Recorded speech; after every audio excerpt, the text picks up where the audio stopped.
Et on va surveiller les passages sur la ligne. On vient de passer sur la ligne à l'instant pour Harry Tincknell. On devrait donc avoir encore 2 tours, hein, on se rappelle. C'est 1 minute 12 au tour. On n'a pas de raison de lever le pied parce qu'on n'a pas les moyens de le faire pour gérer la situation. On va donc avoir 2 tours dans cette bagarre finale.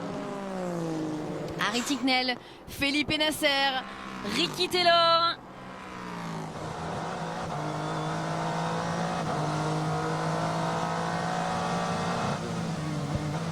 Allez, il est là. Il est là, Ricky Taylor. Et pendant ce temps-là, Paul Loup, vous me faites remarquer que Mathieu Jaminet est revenu à 1/10 de Kevin Estre. Et il s'est toujours pas arrêté, Kevin Estre. Et Gabriel Aubry est à 1 seconde de Michael Oh, mais Jensen. écoutez, mais que se passe-t-il? Il y avait 8 secondes 8 de retard pour Gabriel Aubry tout à l'heure. Nous, on est tellement sur notre bagarre. Regardez cette bagarre incroyable. Et là, on l'a. Hein. Ouais. Là, ils sont les deux. Allez, Ricky Taylor, une tentative au moins. On n'a pas de camp, nous. On n'est ni pour la 31, ni pour la 10. On est pour la bagarre. Exactement. On veut une tentative. Et on vient de déployer le drapeau blanc. C'est pas le drapeau de la paix, hein, de la fin de la guerre. Au contraire, c'est le drapeau du dernier tour de la guerre. C'est maintenant entre ou jamais. Felipe Nasser et Ricky Taylor. Ricky Taylor va-t-il pouvoir tenter une attaque? Il y a 5/10 de retard seulement, hein, pour l'Américain face au Brésilien. Et Va-t-il perdre le titre? Et Mathieu Jaminet, hein, 3/10? qui vient de doubler, je crois, Kevin Estre.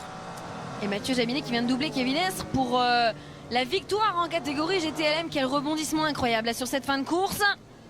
Exactement. Gabriel Aubry est plus qu'à 8/10. Allez, les derniers mètres. Oh, et là, avec ça va être chaud. Hein. Ricky Taylor, hein, qui n'est pas en position de tenter quoi que ce soit sur Felipe Nasser. Oh, il y a un freinage tardif à faire, mais bon, Felipe Nasser, Là, il va un fermer. suicide. Ah, c'est maintenant ou jamais. Ouh, mais il y va. Et il oui, y va. et oui. Et il part à la faute, Ricky Taylor. Eh, mais vous aviez raison, Paul Louis, il l'a fait. Ouh, attendez. Normalement, il doit laisser repasser Ricky Taylor. Et c'est ce qu'il a fait, il me semble. Hein, Ouais. à la bord du dernier virage. Eh ben, il a tenté au moins. J'allais dire, il vous a entendu, Paul Loup. Il a tenté le freinage de la mort, le dernier freinage. Et avec celui-là qu'on pouvait tenter, il n'a rien à regretter, Ricky Taylor. Et malheureusement, il va devoir laisser le titre filer à Felipe Nasser. Et la victoire pour la Mazda qui termine sa carrière en IMSA, mon cher Paul Loup, par un succès. On les avait vus s'imposer à Watkins Glen, cette Mazda et cette équipe Mazda qui termine avec ce magnifique succès et cette livrée aux couleurs des fans de la marque qui va être récompensée par un succès pour terminer l'année.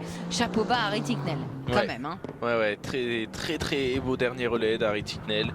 Bravo Felipe Nasser, bravo Ricky Taylor. On a eu le finish dont on rêvait.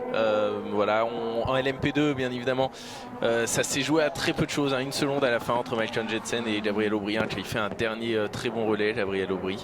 Et puis Mathieu Jaminet qui s'empare de la victoire. Et regardez, voilà, du côté de cette équipe WeatherTech, mais c'est un doublé des Porsche sur ce tracé de Road Atlanta. C'est Fred Doussard qui va être content avec ce doublé.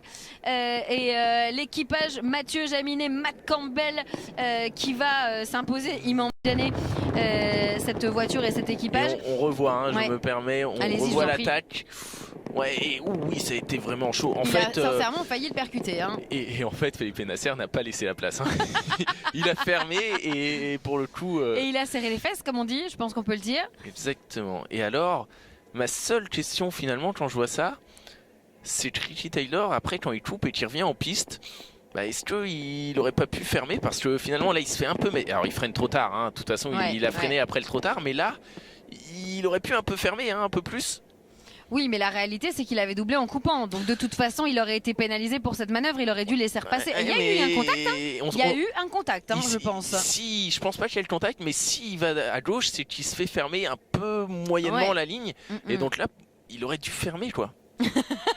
Bon, il pourra regarder, il se fera son propre jugement. Mais il va se faire gronder par papa dans la voiture au retour qui lui dira: dis donc, mon fils, là, quand tu fais ça, tant qu'à faire, ferme.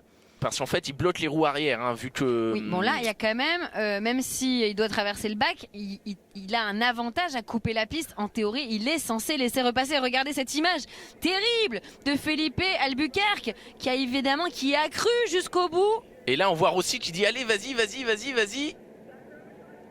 Et non. Et non, parce que oui, ils y ont cru, évidemment. Ils ont imaginé que Ricky Taylor allait fermer la porte jusqu'au bout à Felipe Nasser. Et je pense que c'est un peu ce qu'ils disent, mais pourquoi t'as pas fermé la porte? Bon, je sais pas trop, hein, mais parce que quitte à être sans le